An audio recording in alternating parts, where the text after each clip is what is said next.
Hello everyone, welcome to History for Exams. In this video, we'll be discussing about the Class 12 NCERT of History. That is Theme 1, Bricks, Beads and Bonds corresponding with the Harappan Civilization. So first of all, we can have an understanding that what was this Harappan Civilization was all about.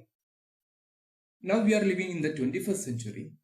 Before 5000 years ago, or between 3200 BC and 1750 BC, there existed one of the most urbanized civilization in the world in our Indian subcontinent. And that one was the Harappan Civilization. An understanding regarding where these civilization existed. You can see this map. By this, we can understand that the civilization existed and flourished in the northwestern part of Indian subcontinent. You can see the major rivers such as the Indus and its tributaries. Okay. So we can have major sites such as Mohenjo-Daro, Kodiji, Chaper, Amri, Balakot, and in Gujarat we can see Dholavira, Lothal, Rangpur, Nageshwar, and etc. As the westernmost region we can see Subcontinent, currently in Pakistan. Also we can see some important sites such as Harappa, Rakhigarhi, Banawali, Kalibangan, Ganveriwala, etc. and etc. So we can simply say that this Harappan civilization that flourished in the northwestern part of India or Indian subcontinent. Also we can understand that this civilization has some links in Afghanistan, Jammu and Kashmir, Balochistan region of Pakistan, in Gujarat regions. Also the most important point, why this civilization is called as Harappan civilization. That is because that was the first site that was discovered by the historians or archaeologists. So that's why what we can see, this civilization is popularly called as Harappan civilization.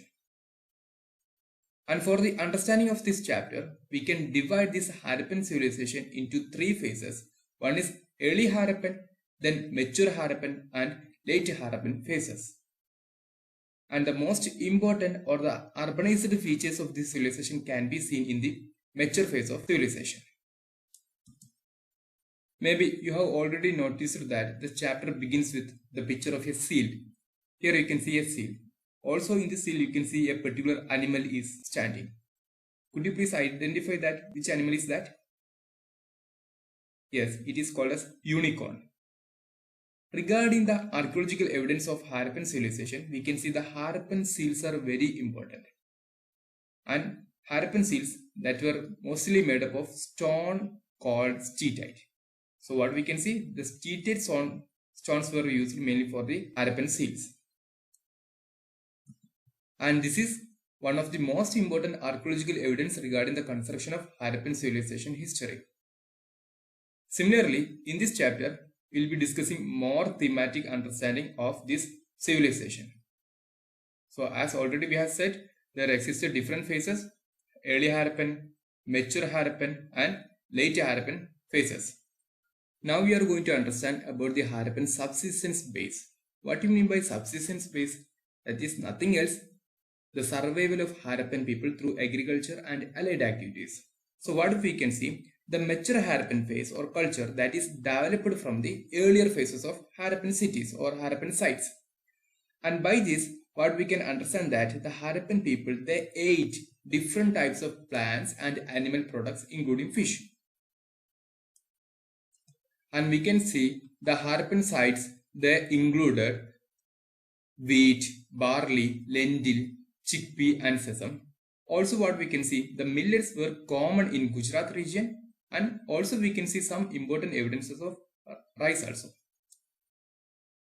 Along with agriculture practices, there existed some animal bonds that we can see from different Harappan sites. And these animal bonds were of the cattle, sheep, goat, buffalo and pig. Maybe these animals were used for domestication purposes. Also what we can see, there existed some kind of bonds of wild species such as boar, deer, gharial, etc. It shows what? It shows the hunting culture of Harappan people. Now the interesting question is that before 5000 years ago, how these people cultivated or how was their agriculture practices. For that, they have to use some kind of technologies. So the archaeologists help us to understand that they use different kinds of agricultural technologies. The archaeological evidence such as the terracotta model of plough have been found at sites in Cholistan and Banavali. So what we can see, they used some kind of plough that we can understand through the terracotta model of such kind of plough. Also what we can see, the archaeologists have also found evidence of a plough field at Kalibangan, that is in Rajasthan. And that was existed or associated with the early Harappan level. So what we can see, there existed some kind of terracotta models of plough that act as a good evidence regarding the agriculture technology that have used by these people. Also what we can see, one of the most important feature of this Harappan region or Harappan time was the most Harappan sites are located in the semi-arid land. Meaning what? Where we cannot see much rainfall. That's why the irrigation was probably required for agriculture. And that's why what we can see, there existed different traces of canals in different Harappan sites such as Shortuda in Afghanistan. But at the same time, we cannot see such kind of canals in Punjab or Sindh region. One of the most important irrigation canal was, or irrigation tank or water reservoir was found at Dholavira in Gujarat region. And it may be used to store water for the agriculture. Here you can see the reservoir at Dholavira. Now we are going to understand and analyze a most important city of this civilization. That one is called as Mohenjo-Daro. Maybe you heard about this site called as Mohenjo-Daro. We have already told that Harappa, that was the first site to be discovered. But the most important city was Mohenjo-Daro. And we'll be understanding more about this Mohenjo-Daro. You can see in this picture a town planning. And here it is written as Citadel and it is written as Lower Town. So what we can see, the cities that were majorly divided into two parts. One is in the western side, that is called as Citadel. Another one is in the eastern side, that is called as Lower Town. And Citadel was comparatively a smaller portion and Lower Town was one of the bigger portion. And it was in this Lower Town there happened the major economic activities and the common settlement. So what we can see in the lower town of Mohenjo-Daro, that provides a good example of residential building and the market system existed in this Harappan civilization. And regarding this domestic architecture that existed in this lower town of Mohenjo-Daro, what we can see, there were courtyards and rooms for houses. And this courtyard that became the major center of activities, such as there happened the cooking, weaving, such kind of things also existed there. And most important feature of these residential buildings or the domestic architecture of this Mohenjo-Daro or the lower town of Mohenjo-Daro, what we can see, the people had an apparent concern for their privacy. That is most important point. Why we are saying that they had some kind of apparent concern for privacy? There were no windows in the walls along the ground level. Besides, what we can see, the main entrance, that it does not give a direct view of the interior or the courtyard. Meaning what? The people and the residential architecture had some kind of privacy. Also what we can see, there existed different levels of house construction or domestic building construction. As an example, what we can see, there were some kind of houses having second story or the roof. Another important feature of this domestic architecture was the many of the houses had wells. And we can see the scholars, they have estimated that there existed around 700 wells in the city of Mohenjo-Daro itself. Another one was the citadel. We have already discussed about citadel. We can see what? The citadel that existed in the western part of this city. And also what we can see, the citadel was an uplifted platform.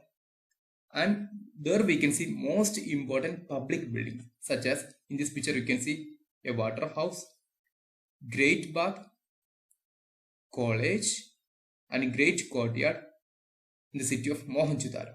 So what we can see, the most important or the special public buildings that existed in the citadel region and not in the lower town region.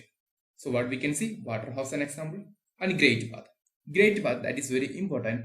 That is a large rectangular tank. It is a large rectangular tank and that is constructed using burned bricks. That is another important feature of this great bath or the Harappan construction. So that they used burned bricks for this construction.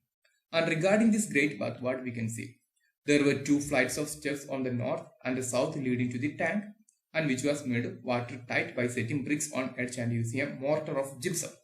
Also what we can see, there were rooms on 3 sides, in one of which was a large well. And also what we can see, along with this great bath, there existed a large well also. And water from this tank that flowed into a huge drain. And finally what we can see, there also existed a drainage from this great bath. That's the point. So what we can see, some scholars has identified that maybe these people of Harappa or the Mohenjo-Daro, they might have used this great bath for ritual bath, meaning a kind of ritual significance can be attributed towards this great bath construction. So guys, so far we have discussed what was this Harappan civilization all about, the major sites of this civilization, their subsistence pattern and agriculture technologies they used. Also we have discussed about one of the most important city, that is the city of Mohenjo-Daro. And this is about this video. On the next video we will be discussing more about this civilization, tracking their social differences, such kind of things, and we will be discussing more about this Harappan civilization. So that's all for now.